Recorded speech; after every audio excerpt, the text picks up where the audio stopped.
मेरे बच्चे ते ए जेल मर्दा हस्ते बनिया तो शेर बहादुर मां ना बचना है। अपनी मां सदके हो भी, अपनी मां भी तो खुश हो गया उस ना मगर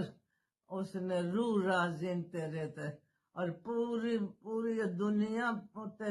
हल्ला ला दिता वे तेरी मोहब्बत तेरे इश्क ते तेरी प्यार इच दुनिया दुनिया हल गई है, पागल हो गई है। खान खान खान होनी पे गया ते अल्लाह ते रसूल ने वाले असा तुझे कीता होया और मगर असा बूढ़े बंदे जेड़े हाँ असी मंजियां ते बह गए हाँ, कोई भी नहीं। बच्चे आने ते पुछनी हाँ हुण के हो सी सुहेल हुण के हो सी हुण इमरान टीवी छोड़ देते न तकने ऐ जरा जी टेलीफोना ते बच्चे दसने ते तो साना पुत्र आया तको ते मां सदके अल्लाह जिवें अपनियां भैणां ना आसरा अल्लाह भैणां की आनियां दुआवां लगनी ते पूरे पाकिस्तान दियां दुआवां नी तो उसकी कोई डर नहीं। हैदरी नारा ला के हैदरी ग्रुप पीछे तू तेरे पीछे पूरी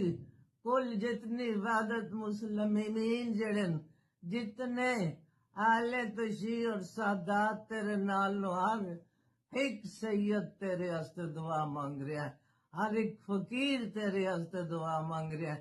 तू इंशाअल्लाह 9 निदा ते 12 सेदा नहरा मार के जेल चू आसे हैदर मौला एलीना ते मेरे बच्चे इंशाअल्लाह जिंदगी रही मैं एक बारी तुझे गले ना ला के मिलना फिर भी मरा फिर भी मार भी ना एक बार गले ना लासा। मेरा भी एक पुत्र है तो तू भी अपनी मां ना एक पुत्र है पर हूं मैं नहीं आनी मेरा एक पुत्र है या मेरे 2 पुत्र। ये शेर डकिया होया ने इतनी दहशत ने तो बाहर कढ़ने डर लगना ने ये जालिम नो ना पुत्र ये कूफिन वाकया हकीकत विच कूफिन इन्हां की शर्म नहीं हया नहीं